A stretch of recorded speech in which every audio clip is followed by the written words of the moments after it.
రామనామమున పరవశుడయ్యే రోమ రోమమున పులకితుడయ్యే కాయము పెంచే కుప్పిల్చి ఎగసే దక్షిణ దిశగా లంక చేరగా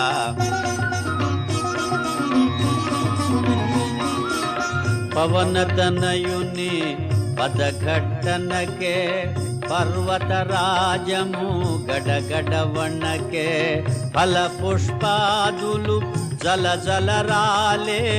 పరిమళాలు గిరి శిఖరాలు నిండే పగిలిన శిలలా ధాతువులెగసే రత్నకాంతులు